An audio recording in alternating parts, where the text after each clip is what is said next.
Patrick Queen finally admitted the truth on the Baltimore Ravens. We talk about that. Some of his Steelers teammates getting a little bit spicy, and Lamar Jackson owning up to his struggles. All that and more coming up on Locked On Ravens.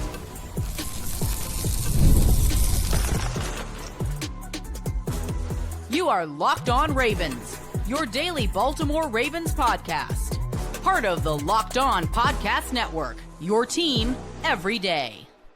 Welcome into another edition of Locked On Ravens, your daily Baltimore Ravens podcast. I'm your host, Kevin Oestreicher of Ravens Wire, and we're here with you on the Locked On Podcast Network, your team every day. Thank you so much for being here today on this crossover Thursday. Make it Locked On Ravens a part of your day and your first listen each and every single day. We're available for you on all podcasting platforms, including in video form on YouTube, where you can like and subscribe to the channel, also in audio form where you can follow along and subscribe as well. We're a 5-day-a-week plus more daily Ravens podcast. So tell a friend, tell a family member we're there for them, and we are here for you on Locked On Ravens. Today's episode of Locked On Ravens is brought to you by PrizePicks.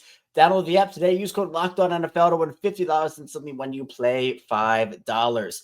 Seems like the days are both flying by and not really going fast at all. Ravens and Steelers kicking off on Saturday night to start what hopefully will be a long playoff journey for the Baltimore Ravens. And Chris Carter of Locked On Steelers will be joining us for Crossover Thursday to talk about key storylines, key matchups, keys to victory for both teams, how they match up with one another.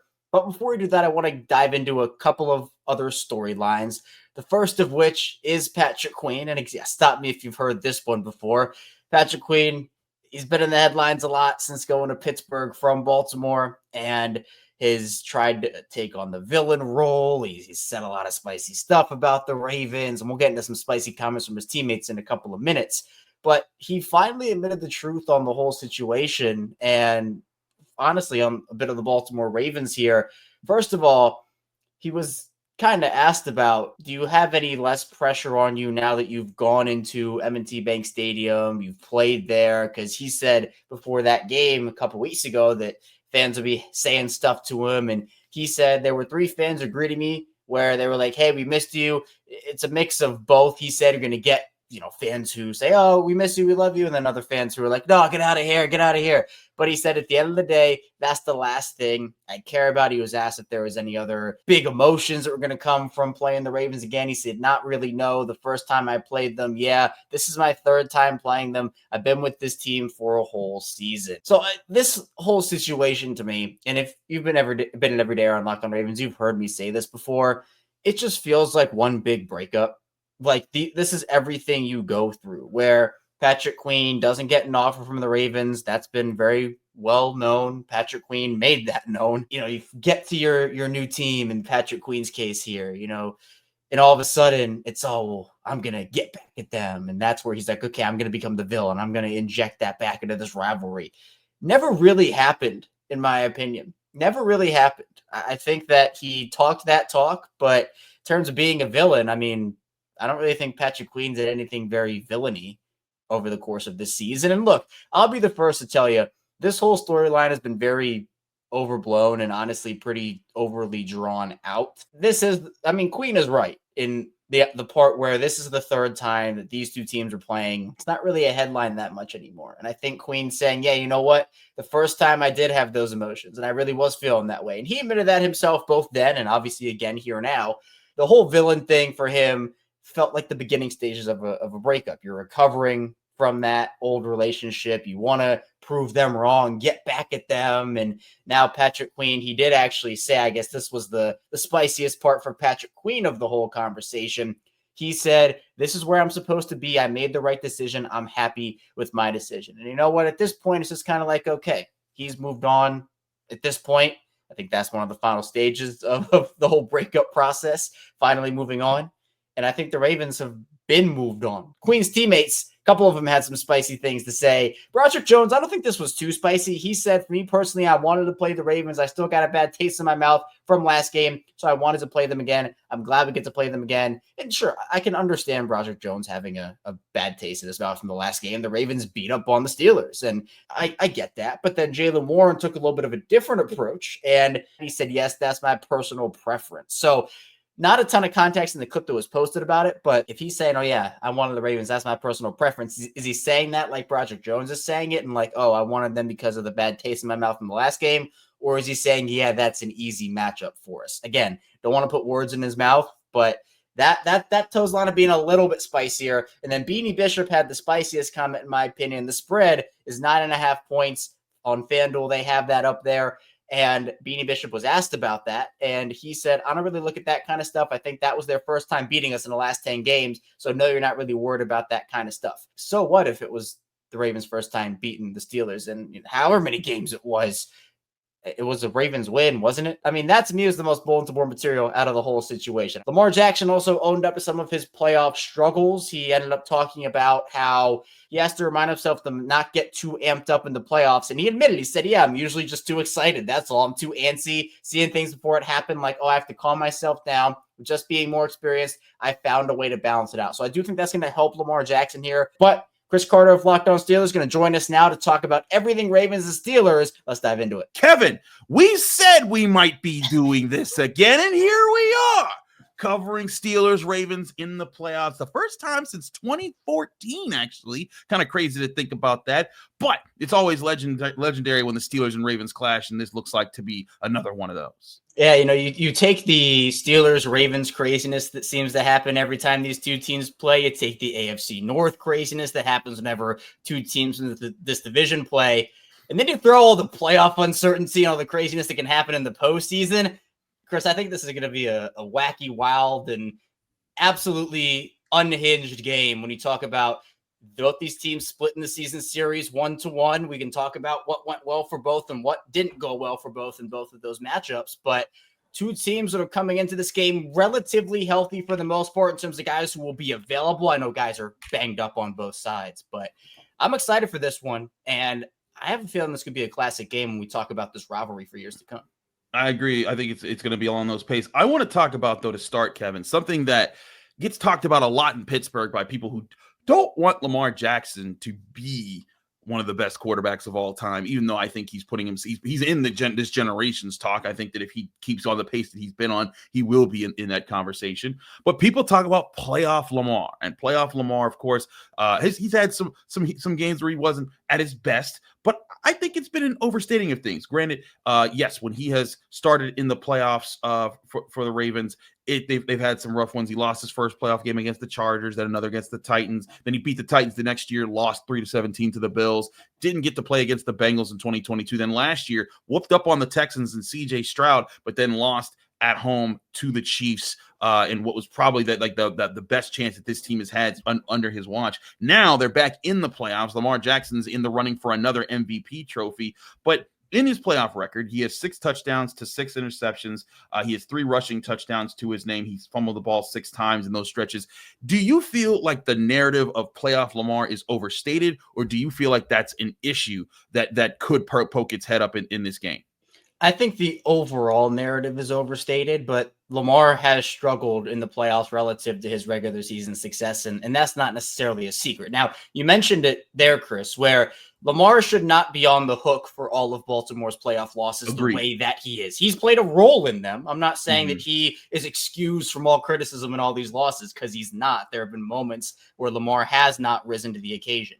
But, for example, in that game against the Chargers, his rookie season, first of all, he was a rookie and he was in an offense that wasn't total. It was a Joe Flacco offense that they were trying to mishmash together for Lamar. And actually, that was a legendary Michael Crabtree game, and they almost came back and beat the Chargers in that game. The Tennessee game, Lamar threw the ball 59 times, and that's an issue in itself because the Ravens got there by being the best rushing team in NFL history. They got punched in the mouth by Tennessee, and I more so blame that on the coaching staff failing to adjust, and there were like 7 drops in that game. It was really bad. It was bad. And I think both of the interceptions that he threw in that game bounced off of the hands of Mark Andrews. I remember that game explicitly. And Mark was injured and coming back from injury in that game clearly was not himself. On one of those plays, he just couldn't jump up and get the ball, and would have been a lot different, I feel like, if he was healthy. But of course, that's those are the nuances you have to deal with in the NFL. Then he beats the Titans. He gets revenge in Tennessee. That was a great game from Lamar, not necessarily from a stats perspective, but from an impact perspective.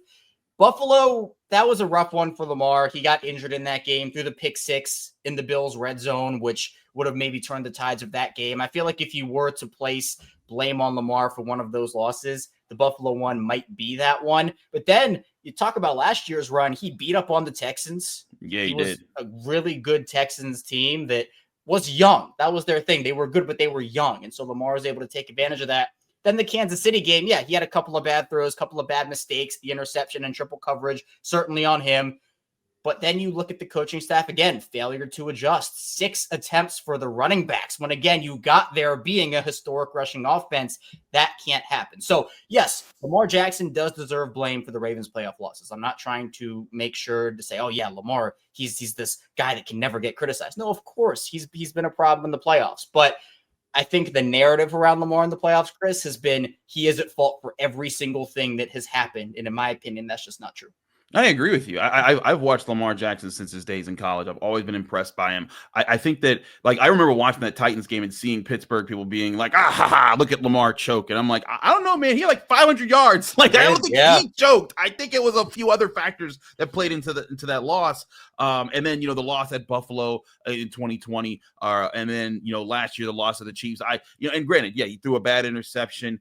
He fumbled in that game once, but Zay Flowers fumbling at the goal line. You're also playing the Chiefs, who have just they've won so many games like that. I don't put that all on Lamar. But one thing I look at in all of his playoff games, he has been sacked 3 or more times every time he's played in the playoffs.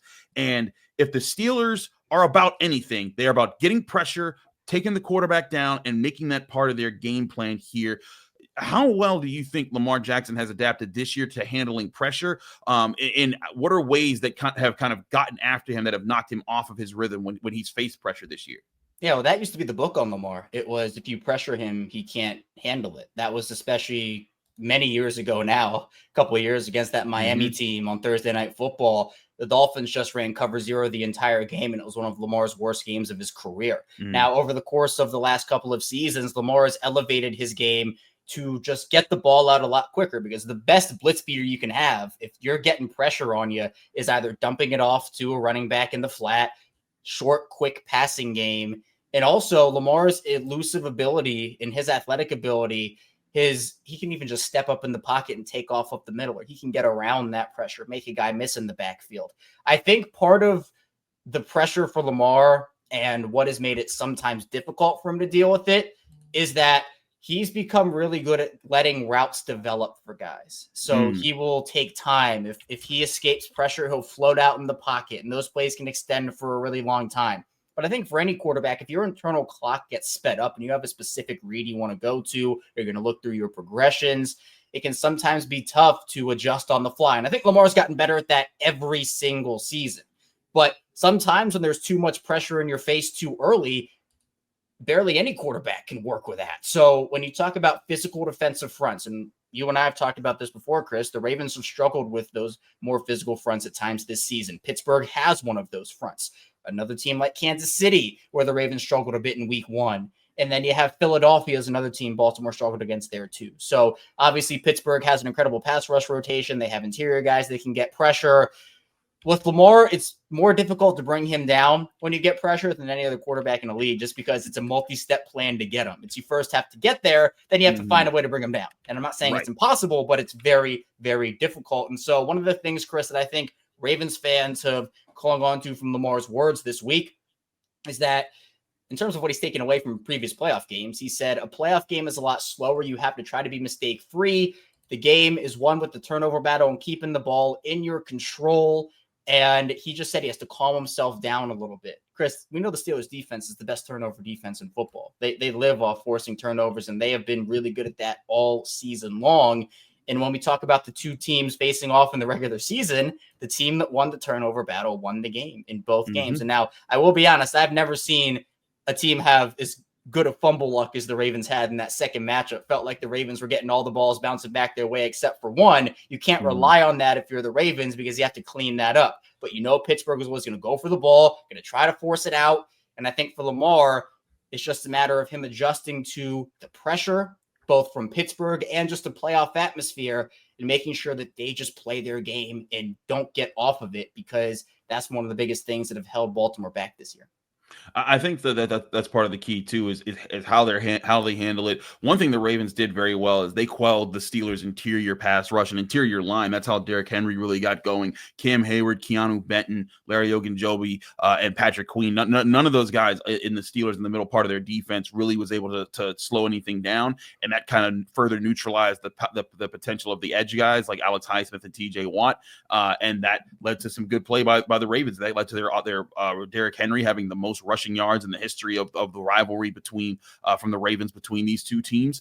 And then, Lamar Jackson throwing his first ever touchdown pass to Mark Andrews against the Steelers, which when he said that after the game, I was like, never thought of that. And I think that's where the Steelers, they have to be able to get back to playing the way that they want to play on defense. I think that they did last week. They lost that game to the Bengals largely because of the offense not being able to put up enough points. But they were able to control the line of scrimmage again. They were able to limit Joe Burrow, Jamar Chase, hold them to a single touchdown in that game. If they can keep Baltimore in the sort of rock fight game that they've been in for most of this rivalry in the 2020s, that's more of the game the Steelers want to play. But when the Ravens are scoring 30 or more points as they have for 4 straight games now, that is not the way the Steelers want to play, and that's usually what leads to their downfall. I want to talk about how these teams have moved in different directions. Ravens, 4-game win streak. Steelers, 4-game losing streak. Where are both of their heads after that? We'll get to that next here on Crossover Thursday here on the Locked On Podcast Network. Chris Carter, Kevin Ostreicher. Stick with us. We'll be right back. But first, to remind you, this show is brought to you by Gametime. Gametime is the app that you need to download today, or go to their website, gametime.co. If you love going to live events, sports, music, theater, comedy, whatever it is, your favorite memories can come from attending any of them, and the energy, excitement that comes from being there for live moments. Now, Gametime is making it even easier to get tickets for all your favorite live events with the new feature, Gametime Picks. Gametime Picks filters out the fluff so that you only see the incredible deals on great seats, so you don't have to waste time searching through thousands of tickets. Whether you're looking for which bands are coming to town or for the next big concert, or you want to get tickets to the next big game, Gametime is the best place to find those tickets. Gametime is the fast and easy way to buy tickets for all the sports, music, comedy, and theater events near you. Plus, the Gametime guarantee means you'll always get the best price. If you find tickets in the same section in a row for less somewhere else, Gametime will credit you 110% of the difference of those prices. Snag the tickets without the stress with Gametime. Download the Gametime app, create an account, use code LOCKEDONNFL for $20 off your first purchase, or go to their website, gametime.co. Terms and conditions apply. Create an account, redeem code LOCKEDONNFL for $20 off. Download Gametime today. What time is it? It's game time. Back here on Crossover Thursday here in the Locked On Podcast Network, Chris Carter, Kevin Ostreicher, talking Steelers, Ravens in the playoffs wildcard round. All right, Kevin, these two teams have very different approaches to where they're coming from heading into this game. The Steelers clinched the playoffs about a month ago and then lost every game since. The Ravens needed to go on a win streak to be able to win the division. They did, and now they head into the playoffs on a 4-game win streak at home as AFC North champions. And it's been interesting to hear the different sides of how these teams have come off. The Steelers, well, I haven't been in the locker room this week because I was covering Pitt Duke in Durham, North Carolina. I've been able to keep track with some of the things the guys have been saying. And, there's a lot of focus on saying like, hey, yeah, we could talk about the past all we want, but we're right here and right now, and we're playing a team that we know well. They know us well. We have to focus on that. And I do think that there is a good focus on that, but I think that part of it needs to come from the Steelers defense playing the way that they normally have in this matchup, but the Steelers need their offense to shake off the funk that has been with them for the better part of a month. You haven't seen the Steelers eclipse 20 points in scoring since their win over the Browns, and that has been a big problem for this offense. That was averaging 28 points per game going into their 4-game losing streak with Russell Wilson at quarterback. And they were playing more the style they wanted to play. They were getting the ball out quick. They were making big plays. They were getting the run game going. It was a balanced attack that played with a really good defense. The defense, fell off for a little bit. I think they got it back, but now you hear Russell Wilson talking about how that they have to stay singularly focused on what they have to do this week. And they're facing a Ravens defense that's also been playing well. They've been upping their turnovers during the past 4 weeks.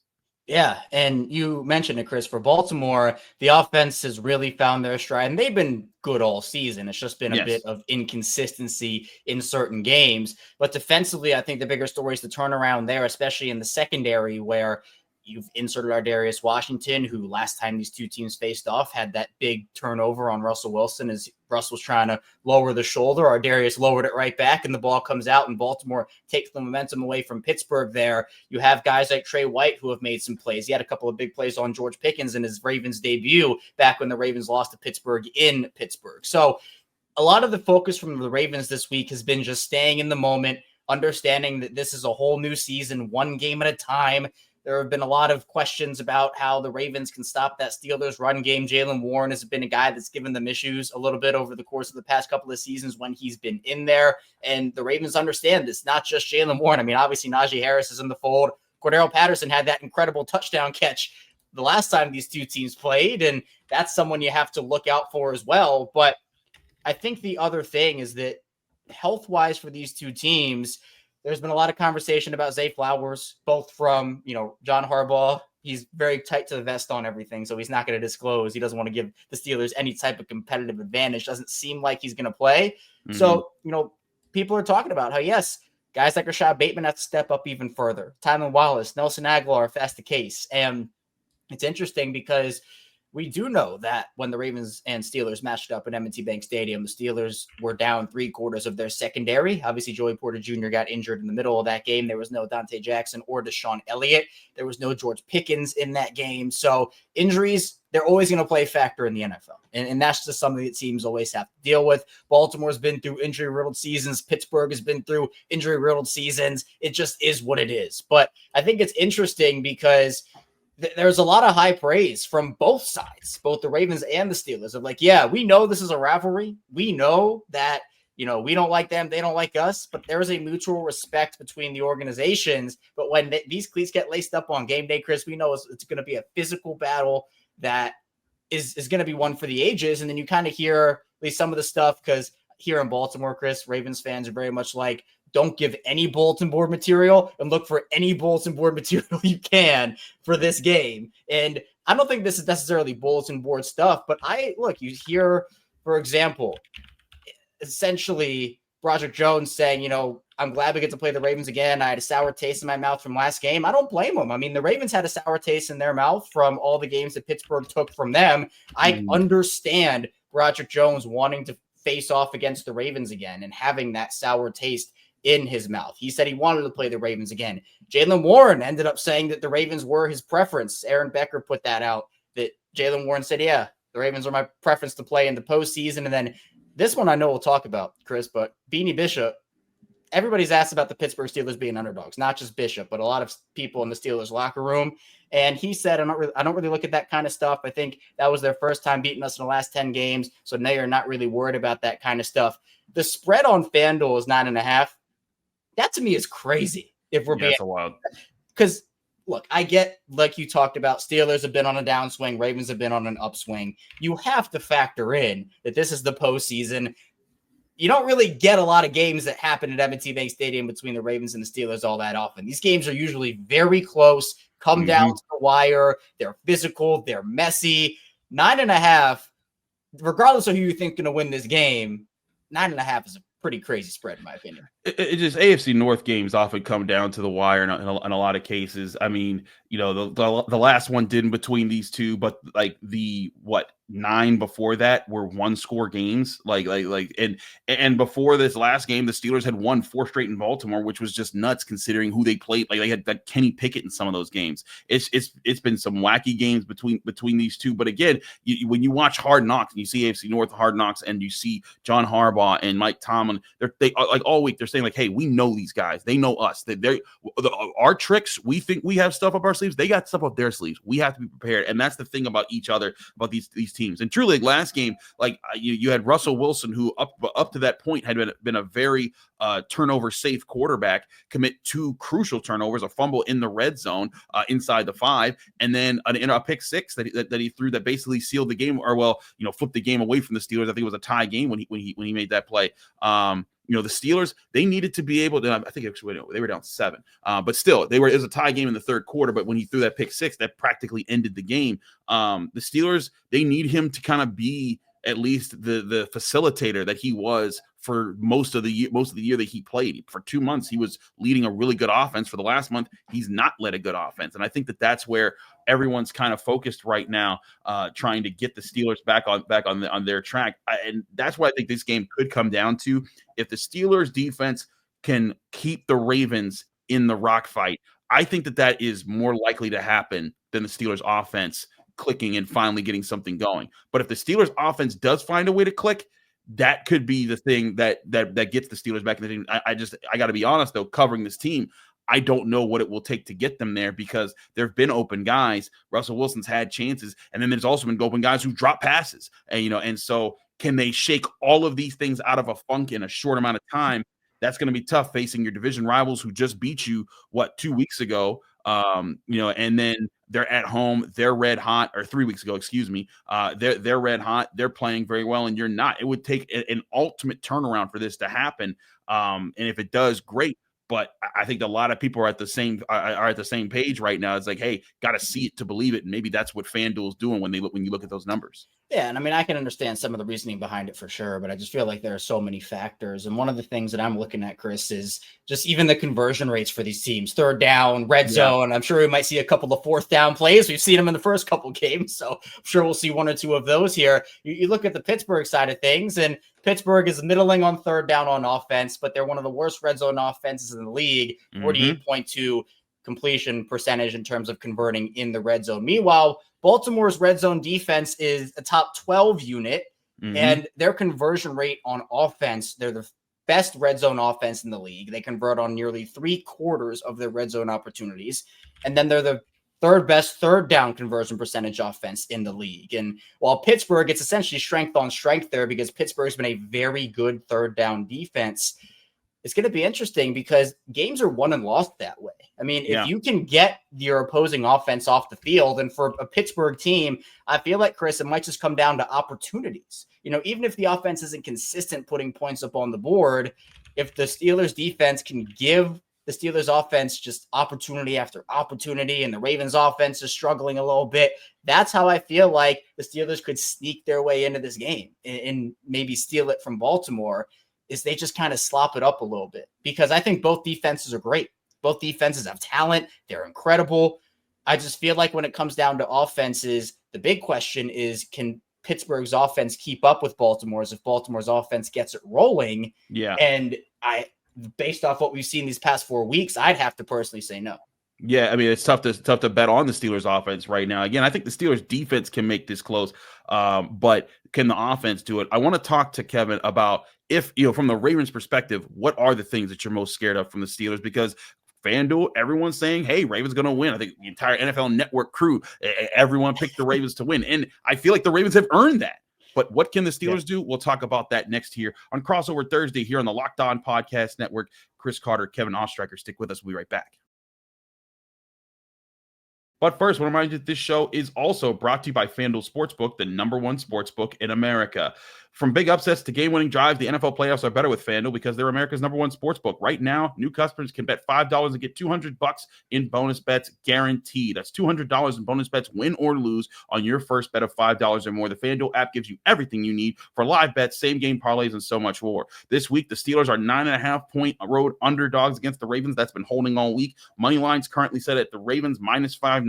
The Steelers +440, with the over-under sitting steadily at 43.5 points all week long. So where will you put your money in the playoffs? You could start the season with a big return on FanDuel today. Just visit FanDuel.com to join today. And when you do, that's FanDuel.com to get your chance at $200 in bonus bets guaranteed when you make your first bet of $5 or more. Again, that's FanDuel.com to get $200 in bonus bets when you make your first bet of $5 or more. Make every moment more with FanDuel, an official sportsbook partner of the NFL. Back here on Crossover Thursday, here on the Locked On Podcast Network, Chris Carter, Kevin Ostreicher. Kevin, we've talked about why the Ravens are favored. Their offense is red hot. Their defense is playing the best that it has all year. The Steelers' offense is not hot. The defense had one good week after a couple bad ones. So there's a lot of reasons for that. But as we both know, these two teams know each other. These two teams play each other so well, so often. What are the biggest things that you're worried about from the Ravens' perspective that the Steelers still could do well and put the Ravens in a tough spot in this game? Yeah, I just think as I mentioned a little earlier, if the Steelers can just slop this game up a little bit, I feel like that's how they're going to have to go about trying to beat the Ravens, because if this turns into a shootout, I don't think Pittsburgh can keep up. So if this comes down to Pittsburgh's defense, who you said, Chris, I think maybe they showed a little bit of life in that Cincinnati game based off what you would see in the last couple of weeks. Yeah. It's going to be interesting just to see how the Ravens respond to that. And for a bunch of these games that have come down to one score, you know, usually, Justin Tucker, that's the guy. Tucker's been awesome after the bye week. Absolutely awesome. Obviously, I think his low point was the Steelers game and the Eagles game prior to the bye week. You could argue he lost in that game. Meanwhile, Chris Boswell has been unbelievable for the entire season. So now you have Boswell, who's awesome, Tucker, who's found his form. If it comes down to that, I don't know, because both guys can win this game. It might just come down to who has the ball last. But one thing that I think, and I'll speak for all of Baltimore when I say this, and I'm certainly on this train too, one of the big concern points for the Ravens defense, people are calling him the weak link. I think that's a little harsh, but if there is a weak link, it probably would be Brandon Stephens. He's been a guy that was awesome for them last season. He was one of their best corners last year. He shut down Jamar Chase single-handedly in both those Bengals games last year. But this year it's been a struggle. One of the things that really has been Brandon Stephens' downfall is he does not turn his head for the ball. He does not know how to locate. He does not know when to get his head around. One of the things that George Pickens, and we saw this literally on display in that first game between Baltimore and Pittsburgh, one of the things George Pickens does really well is he flashes those late hands. He doesn't give hints to corners if the ball is coming. So as a corner, you're looking for cues to get your head around. Maybe it's the receiver looking up for the ball. Maybe it's putting the hands out.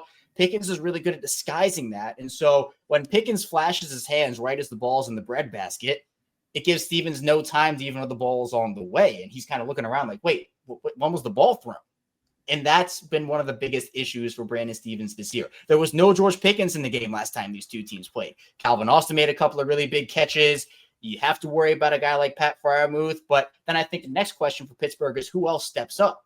Is Mike Williams going to give you something? Is Van Jefferson? I mean, who is it going to be in the Steelers pass offense besides George Pickens, besides Calvin Austin, and besides Pat Freiermuth? Because Baltimore is going to do their best to take away at least two of those options. So you have to be able to do a lot more with your other options if you're the Steelers. It's against the Ravens secondary that has absolutely tightened up over these last 2 months of the season. So I just think it's about Pittsburgh also, their pass rush. I mean, they have a lot of dudes. You know, TJ Watt, I know, suffered the injury and guys are banged up and not healthy as they head into the playoffs. But Alex Highsmith was a guy that didn't face off against Baltimore in one of these games. And you're kind of wondering, like, okay, Pittsburgh has been kind of undermanned in a couple of these matchups. But then again, Baltimore's had their fair share of injuries too. So if the Ravens' offensive line can't perform well, that's a really bad sign for the Ravens. I think it's going to come down to which offensive line performs better, which team makes less mistakes, which team forces more turnovers, and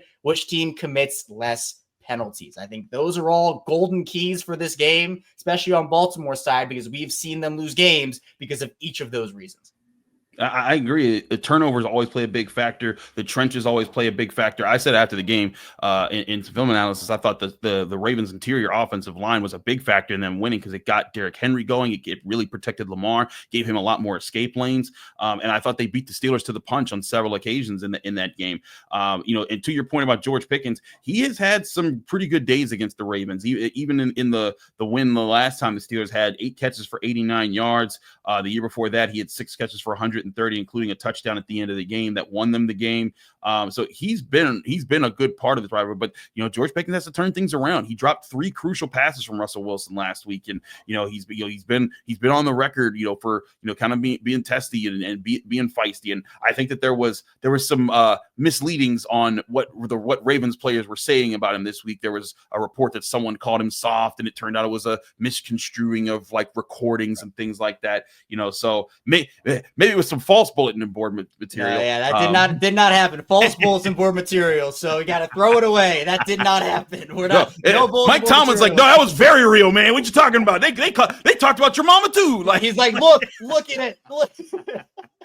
what you got to do. You got any means necessary. That's what you got to do in these situations. I agree, but looking at it, like I think that George, like the things that he didn't do in the Bengals game are things that he normally does, and he needs to be able to be a part of this game plan.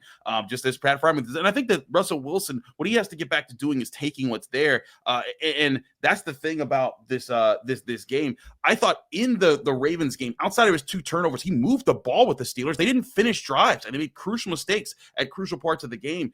That's what he has to get back to, seeing the field and taking the right options. Even in the Bengals game, there were times where I think he had the right idea of what was going on, but he would often go to, like, when it was man coverage across the board, he wouldn't go to George Pickens, he wouldn't go to Pat Freiermuth, he'd go to Van Jefferson. And I'm like, Van Jefferson on a short hitch when you got Pat Freiermuth on an out and one-on-one with a linebacker, like that just doesn't seem like the right thing. And I think that's where Russell Wilson has to get back to being locked in, to just get the Steelers offense over the hump. The Steelers offense does not need to score 30 points in this game, but they need to score at least 24 and trust that this defense is going to get home, make some plays, get you some turnovers, and you got to finish drives.